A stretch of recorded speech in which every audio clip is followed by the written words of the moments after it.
बिस्मिल्लाहिर्रहमानिर्रहीम अस्सलामुअलैकुम। इल्म की बात चैनल देखने वालों को राव कमर रिजवान नई वीडियो में खुशामदीद कहता है। दोस्तों, दौरे जदीद के फितनों में से एक बड़ा फितना इल्हाद यानी खुदा के वजूद से इनकार है। आज के साइंसी दौर में ऐसे लोगों की कमी नहीं है जो अल्लाह ताला के वजूद से मुकम्मल तौर पर मुनकर हैं और हर बात को अकली दलाइल पर परखते हैं और इस बात का दावा करते हैं कि इस कायनात का तख्लीक करने वाला और इसको चलाने वाला कोई नहीं है। लेकिन दोस्तों, आपको बताएं कि ये फितना कोई नया नहीं है, बल्कि इसकी तारीख उतनी ही पुरानी है जितनी के दीन इस्लाम की तारीख। सो दोस्तों, आज के वीडियो में आपके साथ एक ऐसा ही इल्हाद का वाकया शेयर करेंगे कि जब अल्लाह के वजूद से इनकारी एक शख्स ने मुसलमानों के सामने चंद सवालात रखे कि अल्लाह से पहले क्या था और अल्लाह को किसने पैदा किया। लेकिन जब उस वक्त बड़े बड़े उलमा कशमकश में मुब्तला थे, तब अल्लाह ताला ने एक 11 साल के बच्चे के जरिए से उस शख्स को कैसे जलीलो रुस्वा करके रख दिया कि उस बच्चे ने बज़ाहिर इन मुश्किल सवालात के किस तरह से जवाबात दिए। लेकिन वीडियो में आगे बढ़ने से पहले आपसे गुजारिश है कि अगर आपने अभी तक हमारा चैनल इल्म की बात सब्सक्राइब नहीं किया है तो अभी सब्सक्राइब करें, साथ में बेल आइकॉन को जरूर प्रेस करें ताकि लेटेस्ट अपलोड होने वाली हमारी वीडियोस का नोटिफिकेशन आपको बर वक्त मिलता रहे। वीडियो को लाइक करें, शेयर करें अपने दोस्तों के साथ और कमेंट सेक्शन में अपनी राय का इजहार जरूर करें। दोस्तों, सरकारे दो आलम हजरत मोहम्मद सल्लल्लाहु अलैहि वसल्लम ये जानते थे आने वाले जमानों में ये फितना जरूर सर उठाएगा। चुनाचे सही मुस्लिम में हजरत अबू हुरैरा रज़ियल्लाहु ताला अन्हु से रिवायत है कि आप सल्लल्लाहु अलैहि वसल्लम ने फरमाया कि हमेशा ही लोग एक दूसरे से सवाल करते रहेंगे, हत्ता कि ये कहा जाएगा ये फलां चीज अल्लाह ताला ने पैदा फरमाई है तो अल्लाह ताला को किसने पैदा किया। तो जो शख्स ऐसा सवाल पाए वो ये कहे कि मैं अल्लाह ताला पर ईमान लाया। दोस्तों, सदियों पहले का वाकया है कि शैतान एक ऐसे ही शख्स का रूप धार कर बगदाद के एक बाजार में दाखिल हुआ और ऐसे ही कुछ सवालात उठाए। उस शख्स ने बाजार में आकर सदाएं बुलंद करना शुरू कर दी कि ए मुसलमानों, तुम्हारा ईमान है कि हर चीज का बनाने वाला अल्लाह ताला है और इल्म का सरचश्मा उसी की जात है, तो क्या उसने इस सवाल का जवाब पैदा फरमाया है और तुम्हें अपने इल्म से ये जवाब नवाजा है कि खुद अल्लाह ताला से पहले क्या था और खुद अल्लाह ताला को किसने पैदा फरमाया। वो मुल्हिद इसी एक सवाल पर ना रुका बल्कि मुसलमानों के ईमान को आजमाने के लिए उसने कई सवालात किए। उसने कहा, आओ मुसलमानों, मुझे बताओ तुम्हारा ईमान है कि तुम्हारा रब हर चीज को देखता है, तो फिर ये बताओ कि उसका मुंह किस तरफ को है। मुसलमानों, तुम ईमान रखते हो कि तुम्हारे रब का वजूद है, तो फिर बताओ कि तुम्हारे रब की वजूद की साख्त क्या है, वो किस चीज से मिलकर बना है। और तुम ये भी ईमान रखते हो कि इस दुनिया में नेक अमाल करने से जन्नत मिलेगी जहाँ पर हम हमेशा रहेंगे, और जन्नत के बारे में कहा जाता है कि वहाँ पर इंसान को हाजत नहीं होगी, उसके जिस्म से फुजला खारिज नहीं होगा। तो ये कैसे मुमकिन है? और ये बात भी तुम्हारे ईमान का हिस्सा है कि जो लोग बुरे अमाल करेंगे उन पर आग का अजाब है, और तुम्हारे ईमान के मुताबिक तो जिन्नात को आग से पैदा किया गया है, तो उनको आग क्या नुकसान पहुँचाएगी और उन पर आग का अजाब कैसे होगा। वो मुल्हिद शख्स बगदाद के उस बाजार में ये सवालात दोहराता जा रहा था। मुसलमानों की जानिब से उलमा आते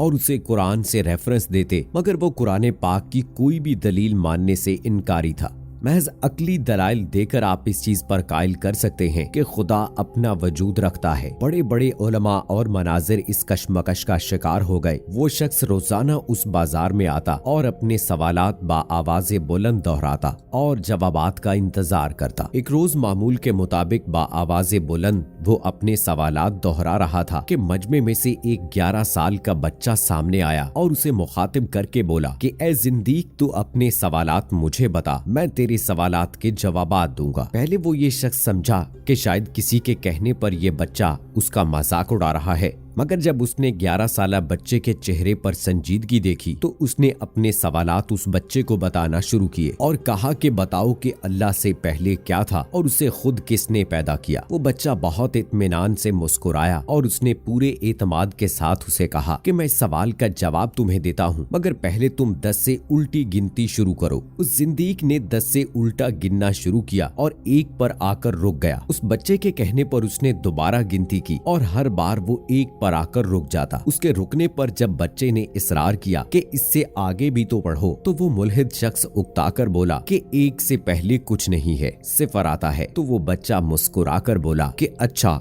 गिनती में एक से पहले कुछ भी नहीं आता, तो फिर वो ज़ात जो वाहिद व यकता है उससे पहले क्या हो सकता है। उससे पहले भी कुछ नहीं था, सिफर था। वो ज़ात कदीम से भी कदीम तर है, वही इब्तदा है और वही इंतहा है। उस बच्चे की लाजवाब कर देने वाली इस मंतिक से मजमे में खुशी की लहर दौड़ गई। वो मुल्हिद शख्स भी लाजवाब हो गया। तो उस बच्चे ने उसे इशारा किया कि अब अपना अगला सवाल दोहराओ। उस जिंदीक ने उस बच्चे से कहा कि तुम लोगों का ईमान है कि खुदा तुम्हारे हर आमाल को देखता है, तो फिर ये बताओ कि अल्लाह का मुंह किस तरफ है। उस बच्चे ने ये सवाल सुनकर जरा देर के लिए तवक्कुफ किया तो इस जिंदीक के चेहरे पर एक मानी खेज मुस्कुराहट फैल गई, जैसे वो तंज कर रहा हो कि मुसलमानों का इल्म यहीं तक था। मगर वो ये नहीं जानता था कि वो बच्चा इसलिए खामोश है कि उसके पास जवाब नहीं है, बल्कि महज वो अपने जुमलों को तरतीब दे रहा था। चुनाचे वो गोया हुआ कि अगर तुम एक तारीक कमरे में जाते हो और वहाँ पर एक शमा रोशन करते हो, उस रोशनी का मुंह किस तरफ होगा। तो उस मुल्हिद ने कहा कि उस कमरे में रोशनी चारों ओर फैली होगी, उसका रुख हर तरफ को होगा। तो उस बच्चे ने कहा कि ये तो दुनियावी मसनूई रोशनी का हाल है कि सब अतराफ को फैल जाती है, तो वो अल्लाह जो आसमानों और जमीनों का नूर है, तो उसके बारे में क्या ख्याल है कि उसका रुख किस तरफ को होगा। क्या वो हर तरफ को नहीं देख सकता होगा? क्या वो हर तरफ को नहीं फैला होगा? बच्चे की इस अकली दलील पर मजमे ने नाराए तहसीन बुलंद किया और फिर सबने मिलकर उस मुल्हिद को अगले सवाल के लिए पुकारा। उस मुल्हिद ने कहा कि तुम सब ये ईमान रखते हो कि अल्लाह वजूद रखता है, तो फिर ये बताओ कि उसके वजूद की साख्त क्या है। क्या वो लोहे की तरह सख्त है, पानी की तरह सयाल है, या फिर धुएं और बुखारात की तरह ऊपर की तरफ उठने वाला है। अब मुसलमानों के पूरे मजमे की उम्मीदें उस 11 साला बच्चे से थीं कि वो इस मुश्किल सवाल का जवाब भी ढूंढ निकालेगा। उस बच्चे ने उस मुल्हिद शख्स को मुखातिब करते हुए कहा कि क्या कभी आप ऐसे मरीज के पास बैठे हैं जो करीबुल मर्ग हो, यानी उस पे हालत नजातारी हो। उस शख्स ने जवाब दिया हाँ। तो उस बच्चे ने कहा कि वो आपके साथ बात कर रहा होगा। वो पहले मुतहर्रिक था लेकिन मौत के बाद साकिन हो गया। उसकी ये हालत किसने बदल डाली? उस मुल्हिद शख्स ने कहा कि उसके जिस्म से रूह निकल गई। उस बच्चे ने कहा कि जब उस शख्स की रूह निकली तो आप वहीं पर मौजूद थे। उस रूह की तारीफ कीजिए कि आया वो लोहे की तरह सख्त थी, पानी की तरह सयाल थी, या धुएं की तरह और बुखारात की तरह ऊपर को उठने वाली। उस मुल्हिद शख्स ने कहा कि मैं ये कैसे बता सकता हूँ और उस रूह की कैसे तारीफ कर सकता हूँ। मैं तो रूह को उस जिस्म से निकलते हुए देख ही नहीं सकता। तो उस बच्चे ने कहा कि तुम जिस्म से रूह को निकलते हुए देख नहीं सकते क्योंकि वो इंतहाई महीन और नफीस चीज है, तो फिर उस जात को कैसे देख सकते हो जो रूह का खालिक है? तो जब रूह को मानते हो बगैर देखे हुए, उसके खालिक को क्यों नहीं मानते? वो मुल्हिद शख्स इस बच्चे का जवाब सुनकर खामोश हो गया और फिर मरे हुए लहजे में अपना आखिरी सवाल दोहराया कि तुम लोग इस बात पर ईमान रखते हो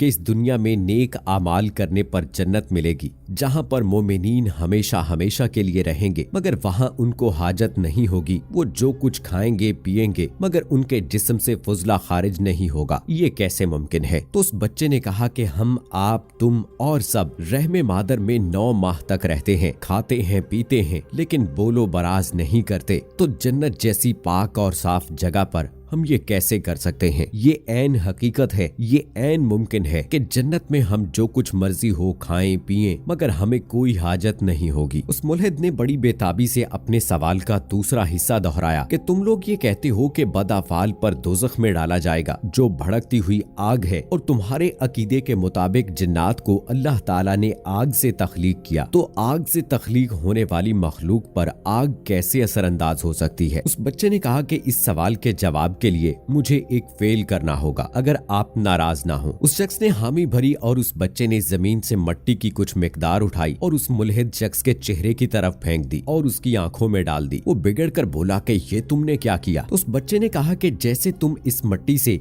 जिस तरह से तुम इस मिट्टी से बने हो और इस मिट्टी ने तुम्हें तकलीफ पहुंचाई है, ऐसे ही वो आग उन जिन्नात को तकलीफ देगी। और तुम कहते हो कि मैं तुम्हें अल्लाह दिखाऊं। मैं तुम्हें वो कहता हूं कि तुम वो दर्द दिखाओ जो मिट्टी डालने पर तुम्हें महसूस हुआ है, उसके बाद मैं तुम्हें अल्लाह दिखाऊंगा। इस बच्चे के बेहतरीन जवाब पर उस मजमे ने बच्चे को अपने कंधों पर उठा लिया और नाराए तहसीन बुलंद करना शुरू कर दिए। और यूं उस मुल्हिद शख्स के फितने का इख्तिताम हुआ और अल्लाह ताला ने महज एक बच्चे के जरिए से उसे जलील और रुस्वा करके रख दिया। अब दोस्तों, तारीख की किताबों के मुताले से पता चलता है ऐसे वाकयात दो शख्सियात से मंसूब हैं। पहली मोहतरम और काबिल कदर शख्सियत इमाम जाफर सादिक की शख्सियत है। उनके बारे में कहा जाता है कि वो बच्चा हजरत इमाम जाफर सादिक थे, जबकि दूसरी कई जगहों पर उस बच्चे के बारे में कहा जाता है कि वो इमाम अबू हनीफा थे। बहरहाल वो बच्चा जो भी हो, इन दोनों काबिल एहतराम शख्सियतों में से कोई भी हो, ये बात यकीनन कही जा सकती है कि वो बच्चा अहले इल्म में से जरूर था और उसने ऐसे बेहतरीन जवाबात फ्राहम किए जो आज के दौर के मुल्हिदों को भी अकली दलाइल के तौर पर दिए जा सकते हैं। इसी दुआ पर आज के वीडियो का इख्तिताम करेंगे कि अल्लाह ताला हमें ऐसे फितनों से दूर रखे और हमारा खात्मा ईमान पर फरमाए।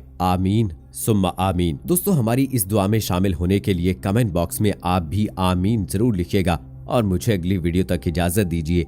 फी अमानिल्लाह।